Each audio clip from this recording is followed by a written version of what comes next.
He's told you just about all the interesting things in my life. Um, I was the youngest of eight, and I had a couple of brothers a bit older than me. In fact, there were six brothers older than me. And my first head injury was my other brother was out hoeing the garden, and my other brother was was getting smart to me.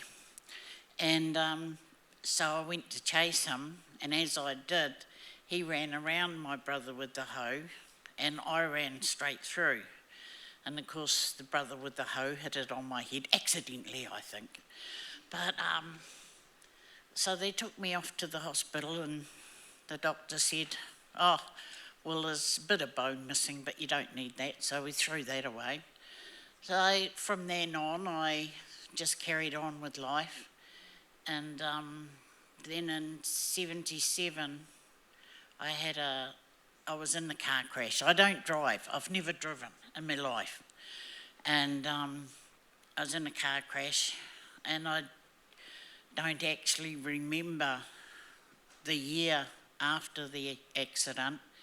And I was married at the time, and my husband and his father come up, and they had to ask the nurse which one was me, because apparently my face was so disfigured. So they wouldn't let me look in the mirror in case I got a fright, and I thought, well, such is life. And I recovered after that as best as one can. And then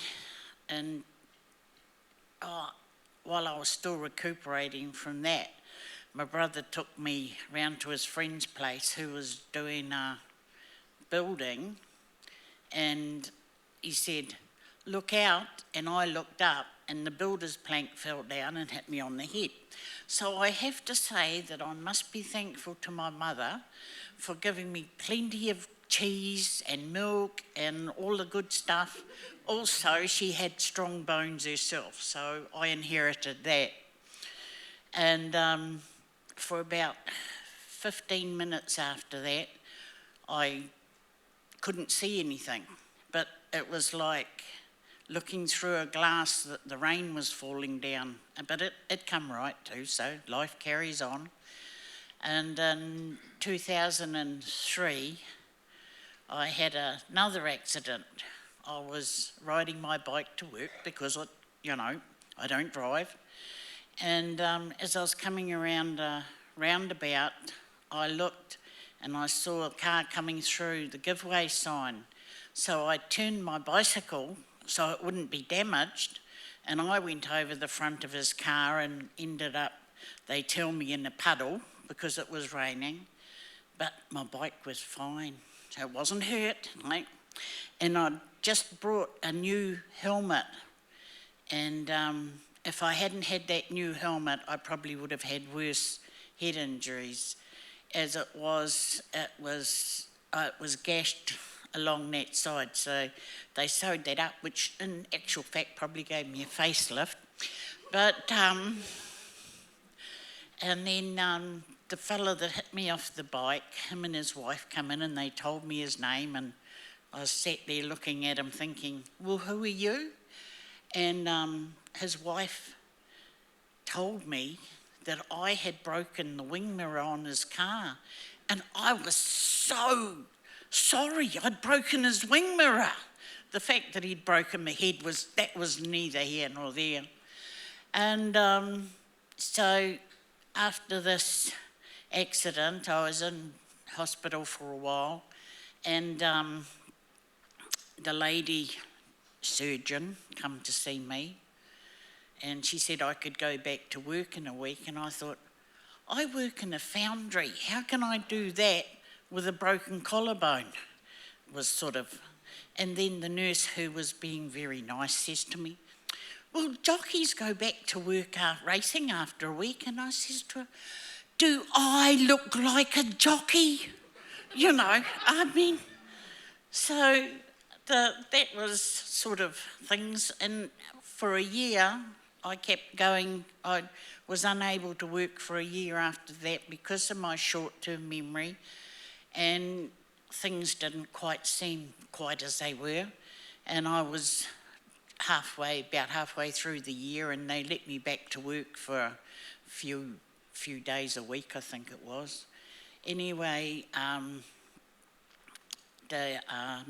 was working on a drill press, and I had my hand out there, and the drill press come down, and it went into that finger there, and of course I knew what to do. I put a clean rag on it, still had my earmuffs on, went to the office and said to the office lady, take off my earmuffs and take me to the hospital. And she said, is it bad? And I said, yes. So off we went to the hospital. But they had to put me out again to sew everything back up. And I discovered that when you're put out again with a head injury, you go back to what you'd learnt. You know what I mean? You had to go back and relearn it all again. And like things like if you're riding your bike down the road and you drop something, you don't just turn straight into the traffic because you could get hit by a car.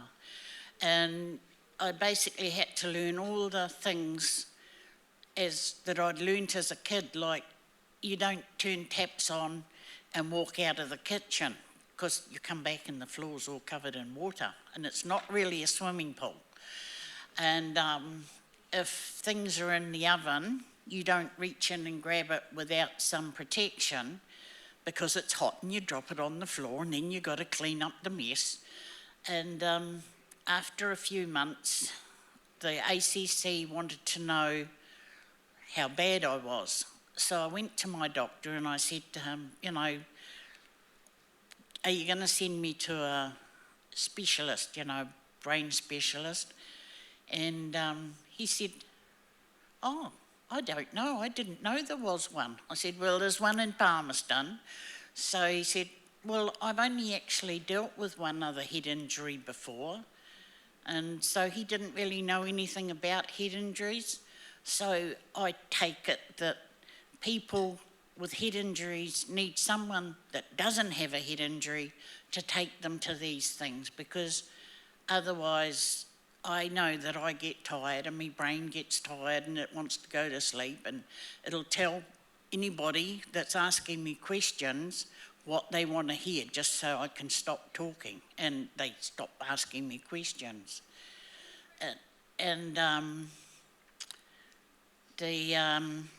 Hang on, I've lost concentration here. No, it's gone. So it's just with brain injuries, sometimes you need someone that's with you to help you. Otherwise, I know what it was. I went to the ACC and I said to the ACC lady, I can't do my job. I was the foreman, the quality control, the getter-outer, and I was, had to fix machines and whatnot in my little department, which was making Haynes boundary fence wire strainers. And I couldn't do it. I didn't know how to fix the machines. And I said to the ACC lady, I can't do it.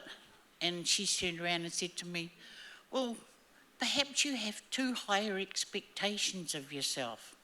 And I'm thinking, well, if I could do it before and can't do it now, what use am I to the company, But my boss was very nice, and he told them that he was very happy with me, which made it harder for me to get any help because he was happy with how I was. So with him being nice, it actually made life a bit harder for me. But then I come to Tauranga and I had to do a few things for ACC, and I went into the ACC lady and said, went in and I walked in and she looked at me and she said, I normally do Maoris. And I turned around and I said to her, I'm not racist.